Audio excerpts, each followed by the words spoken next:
গভর্নমেন্টের কথা বলতেছে কি যে এরা বলতে গভর্নমেন্ট বলতে তোমরা চলে যাও, ঠিক আছে। আর এরা বলতেছে যে শুভঙ্গে যে আসলে বসে তারা একটা মিটিং এ বসবে।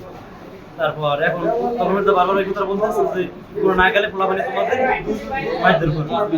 প্রশ্ন করলাম মাইরদের করার কি আছে? আপনারা সিনিয়র, আপনারা কি পোলাপানি নিন্দা করতে পারবেন? আপনারা খারাপ ব্যবহার করতেছেন আর গায়ে ধরতে কিন্তু কি করতেছেন, ঠিক আছে।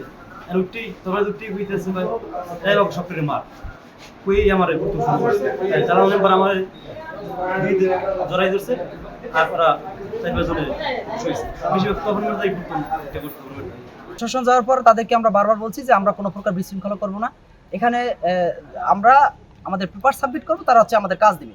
তো আমাদেরকে কলাপাড়ার ওসি সে হচ্ছে বারবার বলছে যে আপনারা কোনো প্রকার ঝামেলা করেন, আমরা এটা সমাধান করবো। এমনকি এই বিকালবেলা 5টার সময় তাদের একটা বসার ডেট দিয়া তারা হচ্ছে আমাদেরকে ওখান থেকে একটা সাইড করার পরে ওসি যখন চলে আসলো, পাশাপাশি কিছুক্ষণ পরেই আমাদের মানুষজনদের তারা এলোপাথালি মাইর। আমি সেখান থেকে কিছু লোক আমি সেভ করছি। সেভ করার পরে এর কিছুক্ষণ পরেই হচ্ছে এলাকার যেই স্থানীয় সিন্ডিকেট পায়রা তাপবিদ্যুৎ কেন্দ্রের, আমাদের তথ্যসূত্র অনুসারে পায়রা তাপবিদ্যুৎ কেন্দ্রের যেই সিন্ডিকেট আছে তারা মূলত হচ্ছে স্থানীয় যেই বাহিনী আছে তাদের দিয়ে মূলত হচ্ছে আমাদের যেই কমিটির যারা লোকজন আছে তাদের উপর অতর্কিত হামলা।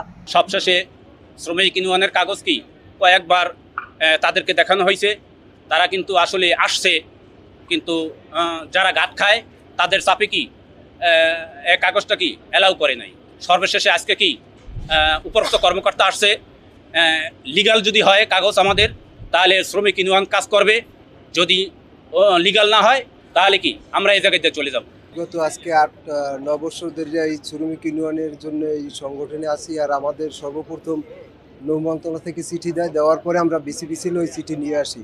পায়রা কর্তৃপক্ষ একটা চিঠি করে আজিজুর রহমান স্যার ট্রাফিক বিভাগের, তারপরে ডিডি স্যারে আমরা যখন জেটিতে আসি 23 সালে, তখন একদিন এই জেটি বন্ধ রাখে। ডিডি স্যার আমাদের সাথে কথা বলছে ফোনে, তারপর ওসি স্যারে আসছে কলাপাড়ার এই জায়গার পিডি স্যারে ছিল। পিডি স্যারে বলছে যে এই চিঠি না দিয়ে যদি বিসিবিসিএল এর নামে চিঠি করে তো তোমাদের কাজ দেবো, ওটা একটা যে কোনো কাগজে লিখে দিলেও হবে। তারপর দ্বিতীয়বার আমরা পুর চেয়ারম্যান স্যারের সাথে বৈশা আর একটা চিঠি করাই অতিরিক্ত সচিব আতিকুর রহমান স্যার ট্রাফিক বিভাগ। তো ওই চিঠি করানোর পর নিয়ে আসার পরে ডিসি স্যারও আমাদের পারমিশন দিয়েছে কাজের জন্য। তারপর এদের কাছে নিয়ে আসছি, এরা বললো যে কাজটা আপনাদের এই সপ্তাহে বুঝাই দিচ্ছে। এভাবে বহুতবার বলার পরও তারা কাজ বুঝাই দিচ্ছে না, কিন্তু তারা অবৈধ সিন্ডিকেট দ্বারা কাজ করতে আসে।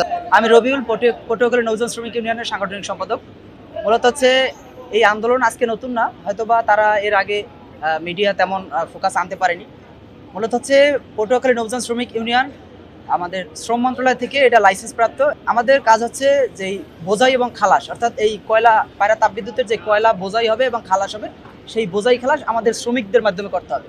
বিগত দিনে পায়রা বন্দরের সাথে পায়রা তাপবিদ্যুতের বেশ কয়েকবার মিটিং হয়েছে, আমাদের কাজ বুঝিয়ে দেওয়ার জন্য আমাদের চিঠি আছে, আমাদের কাগজপত্র আছে। আমরা বারবার বলেছি যে আমরা কোনো প্রকার বিশৃঙ্খলা চাই না, আমরা এখানে শান্তি শৃঙ্খলভাবে বসছি এবং কর্তৃপক্ষের সাথে কথা বলে আমাদের পেপার সাবমিট করব। তারা যদি আমাদের কাজ না দেয় সেক্ষেত্রে আমরা আমাদের কর্মসূচি এটার থেকে আরও কীভাবে অন্যদিকে মানে এর থেকে ভালো কী কর্মসূচি দেওয়া যায় সেটা আমরা এখান থেকেই সিদ্ধান্ত নিব।